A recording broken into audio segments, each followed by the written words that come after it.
The Coded Letters, How One Prisoner Unraveled a Cartel's Inside Man. It started with a scream, not the kind that echoes through fights in the yard. This one came from inside a locked cell. Guards rushed down the corridor of the Texas penitentiary, keys clanging, radios crackling. When they reached cell 3A, inmate Jorge Mendoza was hanging from a bedsheet tied to the metal vent. His body swayed slowly, lifeless. But something about the scene didn't feel right. His hands were behind his back, his knees touched the floor, and next to his bunk, half-burned papers lay scattered, pages filled with strange symbols, circles, and lines that looked like secret codes. Within hours, prison officials called it suicide. They bagged the papers and cleared the cell. But one young investigator, Agent Lisa Harrow from the Bureau of Prisons Internal Affairs, noticed something unusual. The burned pages weren't written by Jorge. They came from someone else's handwriting. Before the day ended, word spread. Mendoza was dead. Another inmate gone. Case closed. But what the guards didn't know was that those papers were the reason he was killed. Because 3 days earlier, Jorge had discovered something powerful enough to shake the walls of that prison. A trail of coded letters that exposed how a cartel was using the prison to run operations on the outside. And worse, one of the people helping them wasn't a prisoner. It was a counselor. Jorge Mendoza wasn't a troublemaker. He was doing 10 years for a low-level drug case, small-time stuff compared to the heavy hitters around him. Most days, he kept to himself, spending hours writing letters to his sister back in El Paso. She said he had changed, that prison had made him quiet but wise. Every week, Jorge worked in the mailroom, sorting letters, checking envelopes, stamping return addresses. It was boring, but it gave him peace and a small break from the chaos of the cell blocks. That's when it started. One morning, he noticed something strange. A stack of envelopes came through, all written in the same neat handwriting, all sent to inmates in different blocks. But inside each one, hidden beneath normal writing, were faint lines made with lemon juice, invisible ink. Jorge knew that trick. He had used it before. He held one of the letters up to the light. Slowly, words appeared. Not full sentences, just short phrases, numbers and codes. One said, "Shipment next week, same route." Another, "See inside, still loyal, keep flow clean." At first he thought it was just gang talk, but the deeper he looked, the more he realized this wasn't prison gossip. This was communication with the outside cartel. Jorge started making copies, one letter at a time. He kept them hidden behind a loose brick near the laundry room, just in case. Days passed, and the more he read, the more he understood. The letters were going to inmates who worked in food supply, maintenance, and the visitation area, people who could move things in and out unnoticed. But the biggest shock came when he saw a name written in one letter's code key. Help from L. Alvarez. That name hit him like a punch to the gut. Luis Alvarez, the prison's own rehabilitation counselor. The man who preached honesty and hope in the weekly group sessions. Jorge didn't know what to do. If he reported it, word could spread fast, and snitches in prison don't live long. But if he stayed quiet, innocent people could die. He decided to take a risk. He wrote an anonymous note to the warden, attached copies of the coded letters, and slipped it through the complaint box late one night. Then he waited. Days turned into a week. Nothing happened. Then one morning, Jorge noticed Alvarez didn't show up for his usual rounds. A rumor spread that the counselor was on leave. Another said he was gone for good. That same night, Jorge found his cell searched. His mattress was cut open. His brick hiding spot was empty. He tried to stay calm, but deep down he knew someone had found the letters. Someone knew he was the one who exposed them. 2 nights later, The lights went out in his block earlier than usual. No announcements, no warning, just silence and the sound of boots in the hallway. Inmates whispered through the bars, nervous. Then a key turned. Jorge's cell door opened. 3 silhouettes stepped in, one holding a flashlight, another carrying something metallic. "Quiet night, Mendoza," a voice said softly. It wasn't a prisoner's voice. It was firm, professional. A guard's voice. The flashlight beam hit Jorge's face, and the last thing he saw was the reflection of that light on something shiny and cold. The package arrived on a rainy Thursday morning. It had no return address, just a small envelope marked Urgent, Internal Affairs. When Agent Lisa Harrow opened it, she found what looked like regular prison mail, but when she held the pages up to the light, the faint coded letters appeared. It was the same invisible ink pattern Jorge Mendoza had been working to expose. Inside was a short note written in shaky handwriting. "If something happens to me, this is why. J.M." Lisa froze. She had read about Mendoza's death only days earlier, labeled as self-harm. But this note didn't sound like a man ready to give up. It sounded like someone warning the world. She called her partner, Russell Dean. "Get me everything on Jorge Mendoza," she said. Dean returned an hour later with his laptop and a grim look. "You won't like this. The official report says suicide, but there's no autopsy on file. The prison claimed his body was cremated before verification." Lisa's eyes narrowed. Cremated? Without family approval? Dean nodded. Sister tried to get answers. No response. They told her it was state procedure. That's when Lisa knew. Something inside that prison was being protected. A week later, Lisa and Dean drove through the gates of the Texas penitentiary. The air was thick with humidity and tension. Guards gave them forced smiles as they walked through the metal detectors. The warden, a large man with cold eyes named William Trent, greeted them in his office. "Always sad when an inmate takes his own life," he said flatly, "but it happens." Lisa set the envelope on his desk. "We received this from an anonymous source. It mentions Mendoza and coded communication tied to a counselor here, Luis Alvarez." Trent's expression didn't change. "Alvarez resigned. Family emergency. He's long gone." Lisa leaned forward. "Resigned when?" 2 days before Mendoza's death," Trent replied. That small detail made Lisa's stomach tighten. She had seen too many cases where timing was no coincidence. As they left the office, a correctional officer named Harris quietly followed them down the hallway. When they reached the end, he spoke in a low tone. "Ma'am, if you're really here to find the truth, meet me near the laundry block at midnight. No cameras there." Lisa nodded.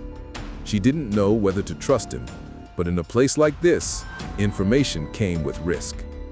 That night, under the hum of flickering lights, Officer Harris showed up, sweating and nervous. He looked around before whispering. Mendoza was set up. He found letters that tied Alvarez to outside drug money. The letters were copied.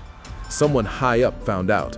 After that, the power went out in his unit for exactly 12 minutes. No cameras, no movement logs. "Who ordered the blackout?" Lisa asked. Harris swallowed hard. "Maintenance report says routine wiring issue. But I've worked here 15 years. That kind of timing doesn't happen by chance." Lisa took notes quickly. "What about Alvarez? Where is he now?" Harris shook his head. "Gone. Rumor says he's in Mexico.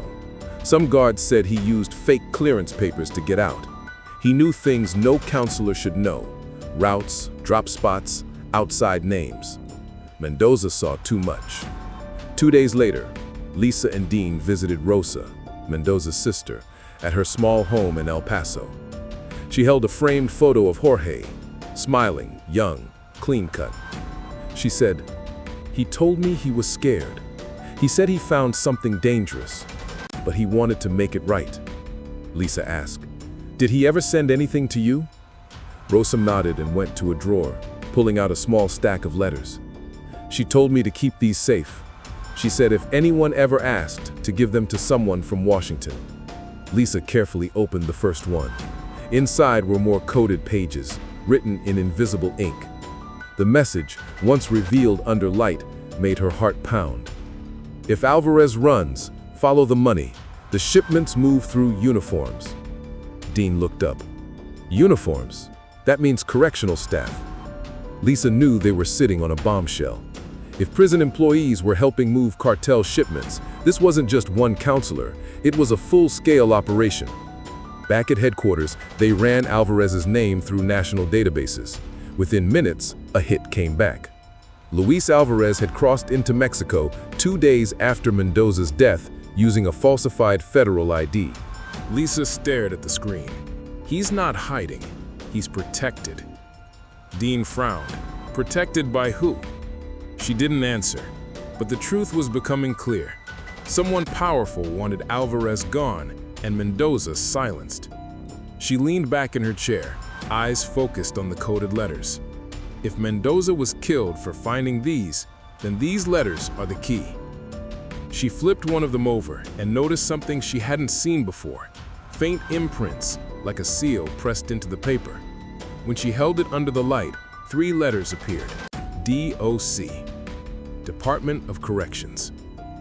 That meant the letters weren't written by Alvarez or an inmate. They were written on official prison paper. Lisa's pulse quickened.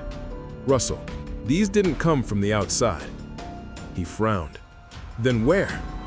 She whispered. "From inside the administration." The room went silent. For the first time, Lisa realized Mendoza hadn't just uncovered one corrupt counselor. He had stumbled onto a whole network. And someone inside the system had killed him to keep it buried. Rain hammered the roof of the black SUV as Agent Lisa Harrow and her partner, Russell Dean, parked outside the Texas Department of Corrections headquarters. Inside Lisa's coat pocket were the coded letters, the same ones Jorge Mendoza died for. Each drop of rain sounded like a ticking clock, reminding her how fast people vanished when they got too close to the truth. That morning, Lisa had received a message from Officer Harris, the one who warned her earlier. It was short and shaky. "They know I talked. Don't trust anyone in uniform." When she called back, his number was disconnected. Lisa looked at Russell. "We're running out of time. If Harris is gone, we could be next." Russell nodded grimly. "Then let's finish this." Inside the building, the fluorescent lights buzzed faintly as they walked down the hallway toward the archives room. Lisa used her federal clearance to access restricted files linked to Counselor Luis Alvarez. The database showed that Alvarez had logged over 100 private counseling sessions, but nearly half were with inmates who worked in supply chains and transport units inside the prison. "Food trucks, delivery entries, laundry routes," Russell muttered, scrolling through the list. "All perfect ways to move contraband." Lisa pulled out one of the coded letters. "Shipment next week. Same route." She read aloud. These routes matched the schedule logs. It hit them both at once. The cartel wasn't sneaking things into prison. They were using the prison to move drugs out, hiding them in supply trucks that left the gates every week. The counselor was their messenger, passing coded letters between inmates and outside contacts to coordinate deliveries. Jorge Mendoza had uncovered the pattern, and when he reported it, the system erased him. As they dug deeper, a noise echoed through the hallway. Footsteps. Lisa and Russell froze. The sound grew louder. Suddenly, 2 uniformed correctional officers stepped into view. Agents Harrow and Dean, one of them asked. Lisa nodded carefully. Warden Trent would like to see you in his office, now. Russell leaned toward her and whispered, "We didn't tell him we were coming here." The officers didn't wait for an answer. They led them down a narrow corridor. The air grew colder, heavier. Lisa's hand tightened around the envelope of letters in her pocket. When they entered the warden's office, Trent sat behind his desk, calm and collected. A cup of coffee steamed beside a folder with Lisa's name on it. "I've heard you've been asking questions again," he said slowly. "Sometimes curiosity in a place like this can get people hurt." Lisa stared him down. "Mendoza's death wasn't suicide, and you know it." Trent smirked. "You're chasing ghosts. That inmate was troubled. The counselor was corrupt. Both gone. End of story." She laid the coded letters on his desk, then explained these, printed on official Department of Corrections paper with your staff's ID stamps on him. The warden's face faded. His jaw tightened. "You have no idea what you're stepping into," he said quietly. Russell spoke up. "You're part of it, aren't you? You covered for Alvarez. You staged Mendoza's death." Trent leaned back, eyes cold. "Agent Dean, I suggest you leave before you make an accusation you can't take back." Lisa held her ground. "You can silence one inmate, maybe two, but not the Bureau, not the press." For the first time, Trent looked nervous. His fingers tapped the desk. Then a sharp buzz cut through the tension. Lisa's phone. A new message flashed on the screen. "Package received. Go public."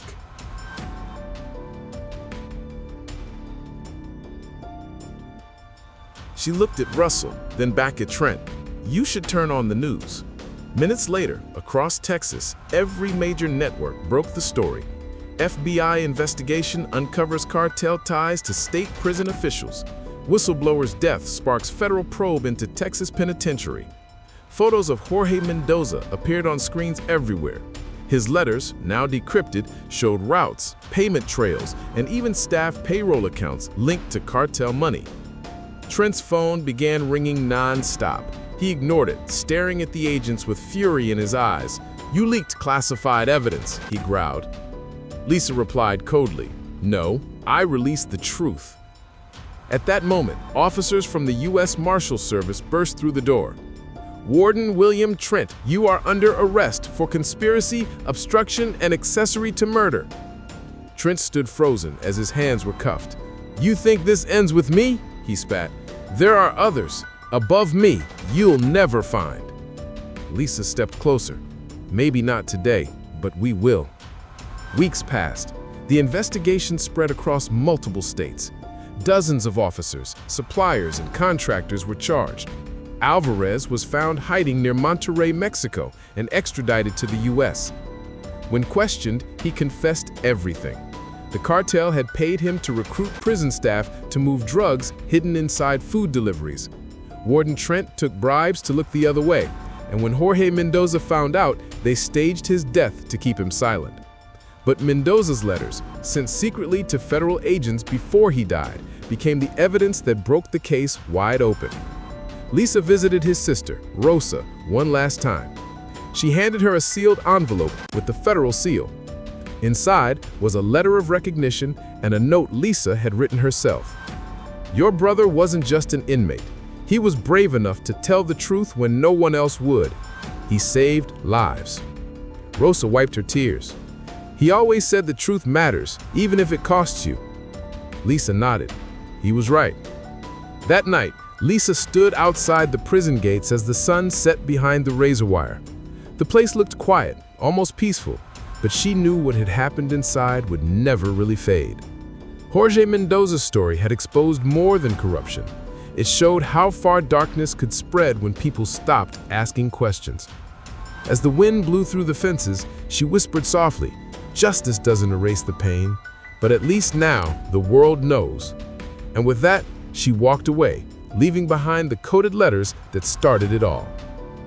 If this story shook you, imagine how many more are still hidden behind bars. Don't let the truth stay buried. Hit subscribe, turn on the bell, and join me every week as we uncover real American prison stories where silence has a price.